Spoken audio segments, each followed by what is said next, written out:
ao vivo, em Os Pingos nos Is. Senador, em primeiro lugar, obrigado pela presença. Queria que o senhor nos explicasse exatamente como é que vai funcionar esse projeto de decreto legislativo, como é que ele caminha a partir de agora, quais são os próximos passos. Boa noite, senador. Boa noite. Bom, primeiro, ele é só um dos movimentos que eu fiz, porque o que está acontecendo? Na verdade, o presidente Lula, no dia 1º, a gente não pode achar que alguém que está na função de presidente da República pela 3ª vez seja alguém inocente, puro de coração e tudo mais. Para chegar onde chegou, tem que ter muita malandragem, vamos dizer assim. Bom, na assinatura do decreto, não cita nada mais, nada menos do que está por trás do decreto, a verdadeira intenção. Primeiro, bem rápido, para dizer que é inconstitucional. No decreto, está querendo mudar o artigo 4º da lei do desarmamento, que fala que compete às Forças Armadas o controle, fiscalização sobre os CACs. Quando ele está falando para, então, passar para a Polícia Federal, ele está mexendo na lei que está em vigor por um decreto. Ou seja, já está inconstitucional. Então, isso, já até tive uma reunião com Aras e isso é fato, claramente, chega a ser grotesco e pensar que ele assinou um documento, um decreto como esse, sem saber que era inconstitucional. É muita malandragem. Mas eu vou avançar, isso não é o problema. Isso é o mais fácil de ser resolvido, essa questão que é óbvio. Isso é óbvio, não tem como dizer que 2 mais 2 são 6. Tá 4 e acabou. Bom, o que tem por trás disso? O que tem por trás é que ele colocou 60 dias para quem está registrado e cadastrado no Exército, seja registrado e cadastrado na Polícia Federal.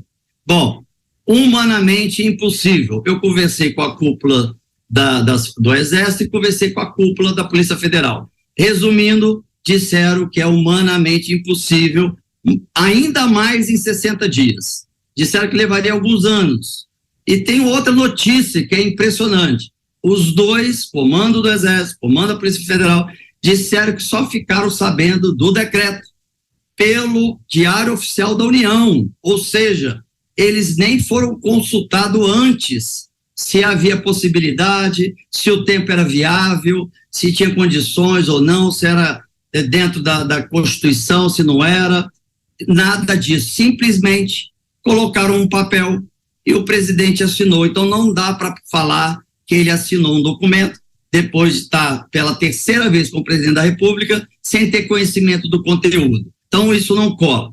Bom, o que vai acontecer? O que aconteceria se ninguém fizesse a checagem disso? Daqui a 54 dias, todos os CACs do país passariam a estar cometendo um crime de posse ilegal de arma. A Polícia Federal seria acionada para verificar quem não se recadastrou, que é a grande maioria, quase 2 milhões de armas tem registrada no Exército. A Polícia Federal ia lá, bater na porta, mandar de prisão, posse ilegal de armas e armas restritas, pegaria aí 6 anos de cadeia, teria sua arma recolhida, deixaria de ser réu primário e acabava com a vida do CAC. Então, esse discurso do presidente de dizer, vamos unir o Brasil, estamos chegando com uma nova política, isso é hipocrisia, é mentira do presidente. Chega a ser crueldade o que ele fez naquele primeiro dia. E também responsabilizo o ministro da Justiça. Então, não dá para dizer que foi feito, a gente não percebeu isso. Então, já parte de 2 graves pontos. Vem pior.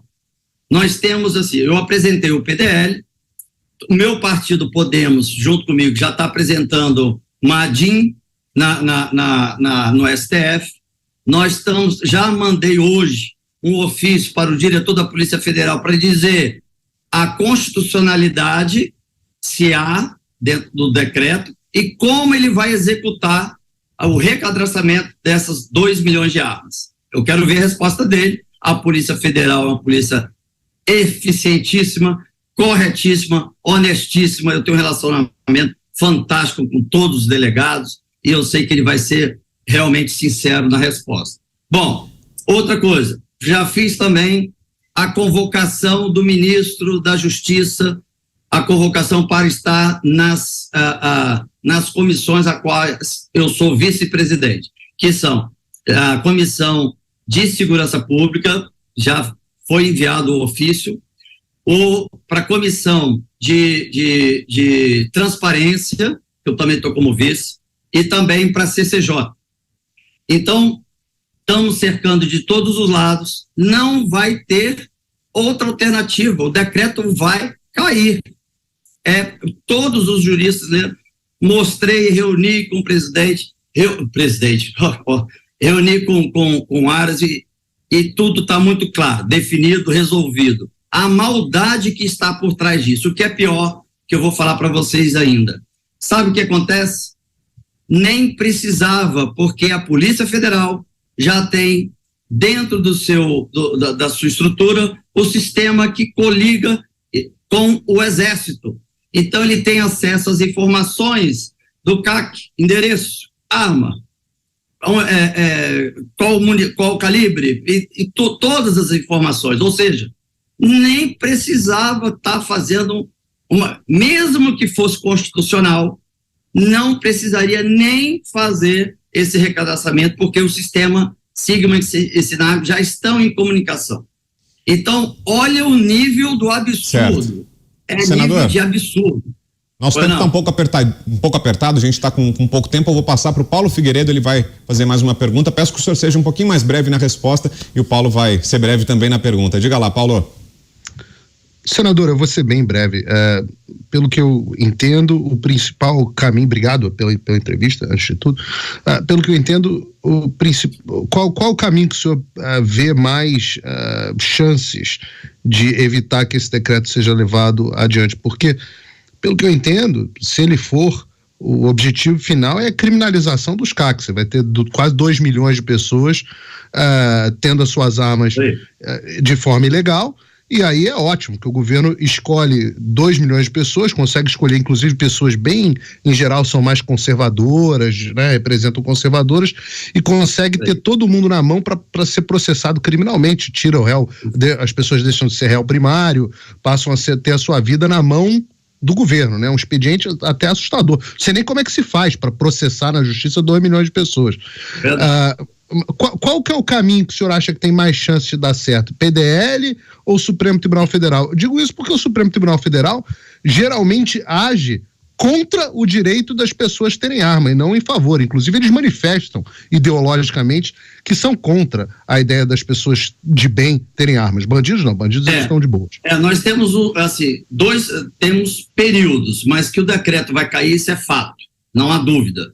Nós, pelo STF, e o Podemos apresentando, vai ver qual ministro está de plantão, ele vai ver que é inconstitucional, porque está na lei, no artigo 4º, que cabe ao Exército essa fiscalização, esse registro, esse controle, não à Polícia Federal. Então, o decreto não pode mudar uma lei, não é o poste que mija no cachorro, né? A banana que come o macaco. Então, é uma coisa assim, descaradamente plausível, assim, você não precisa nem convencer.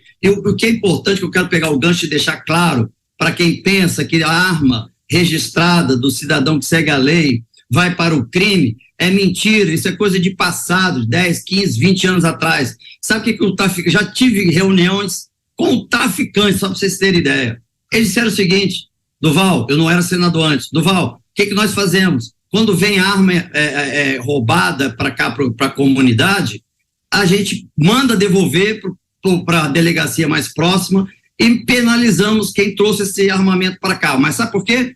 Porque vem a polícia toda atrás buscando essa arma e a gente deixa de fazer e faturar por venda de droga. Então, é um prejuízo para o tráfico. Então, para nós é melhor, mais barato, fazer com que o grupo que tem a especialidade de fazer contrabando de armas, eles contratam, pagam para 30, 40 armas, mais grossos calibres, a maioria vem do Paraguai, vem essas armas novinhas, nunca usadas, e aí, cai na mão do tráfico, eles vão lá e vão trabalhando cada vez com armas mais potentes. Então, esse discurso que a esquerda tem, que chega a ser irritante, de falar, mas a arma do cidadão de bem que está registrada vai para a mão do criminoso. Mentira! Isso é a mesma coisa de eu falar, qual é a sua TV de hoje? É com a antena e você bota um bombril em cima para ter um bom sinal? As coisas evoluem. Então não há essa coisa.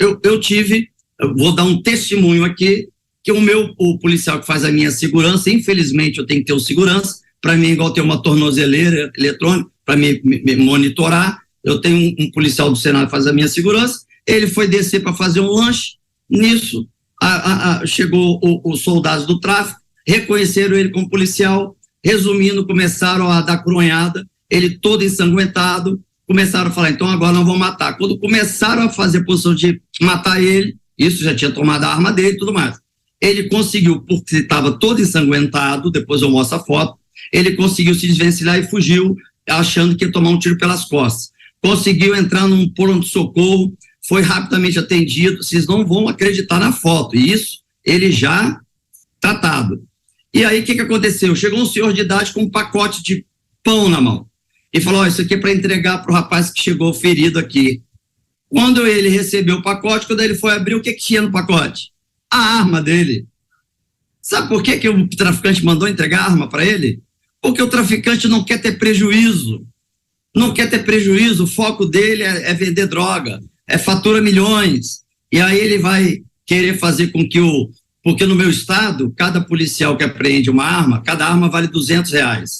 Então o que faz isso? O policial com sangue nos olhos, correndo atrás de armas ilegais, não é correndo atrás dos CACs, não é correndo atrás de cidadão que segue a lei na risca. E aí vem o presidente da República, de forma irresponsável, no primeiro dia, já assumindo o primeiro dia com discurso de paz, de unificação, ele assinar um decreto sabendo que em 60 dias ia criminalizar mais de 2 milhões de brasileiros.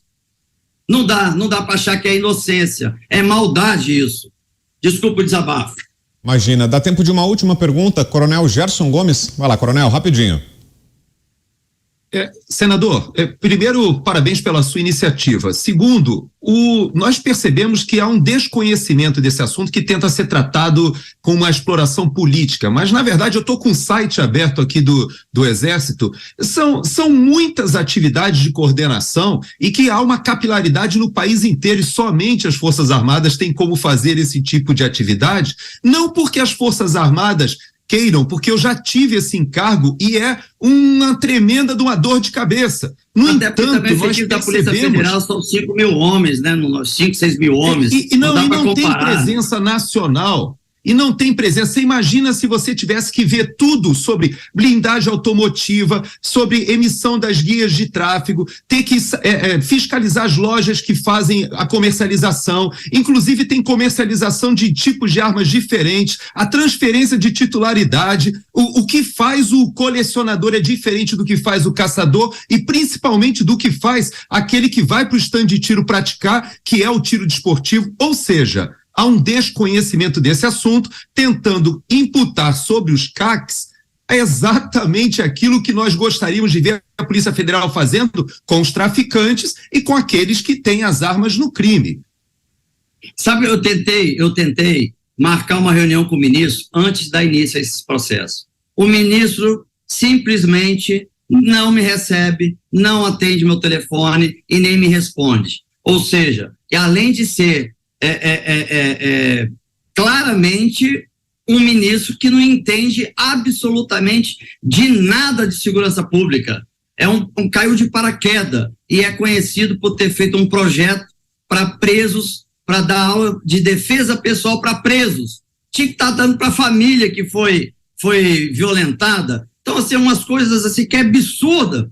Você vê um presidente pela terceira vez jogando na nossa cara ministro sem competência para assumir o país, o Brasil, que a gente estava saindo da pandemia. Hora nenhuma esse presidente falou das consequências da crise mundial da pandemia, aí vem falar que está recebendo um país de não sei o quê. É muita hipocrisia. E tem outra, é importante dizer, deixar claro, nós precisamos, o seguinte, unir. A direita precisa se unir, porque eu não vejo a esquerda se debatendo em rede social. A direita tem isso. Nós temos que parar, tá todo mundo unido. Claro que ninguém concorda com tudo com o outro, mas a gente precisa estar junto.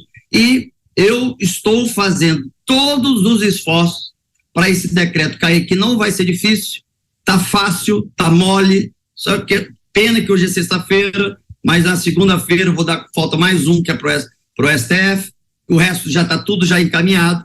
Já avisei o presidente do Senado sobre o meu PDL, ele já entendeu, é uma pessoa que eu considero e ele disse que vai dar prioridade. Então, nós precisamos desmascarar esse governo mentiroso que está apenas uma semana e já está condenando o cidadão de bem. Aí eu falo o seguinte, olha, você acha que a pessoa que quer cometer um crime vai passar por toda essa sabatina? Eu disse, para uma emissora esquerdista, eu disse o seguinte, vamos lá, você fez aí o seu curso de jornalismo, você fez todas as matérias e passou com nota boa, nota 7, nota 8, nota 10, aí concluiu o curso, o seu curso de nível superior de jornalismo, você vai lá pegar seu diploma com o diretor, aí ele fala, sinto muito, eu não vou te dar esse diploma porque acho que você vai cometer algum incidente lá fora. Não vou te dar esse diploma. Aí tem mais. Me passa tudo que você tem, que você estudou, seus livros, seus arquivos, e também a partir de agora, sinto muito, mas você vai estar sendo condenada e provavelmente 6 anos de cadeia. Tem uma coisa a nível do absurdo. Quem quer cometer crime vai fazer todo esse trâmite para poder... Eu botei na placa da minha casa, tem lá, morador armado, não entre. Tá lá, eu posso mandar foto para vocês. Enormes. As pessoas passam e falam, meu Deus, mas antes tinha cão bravo, não entre. Agora, morador armado, não entre. Mas ele vai entrar para roubar sua arma. Ele sabe a planta baixa da minha casa, ele sabe aonde está a arma, ele sabe onde eu estou, fazendo o quê? É lógico que ele vai entrar e vai tomar um tiro.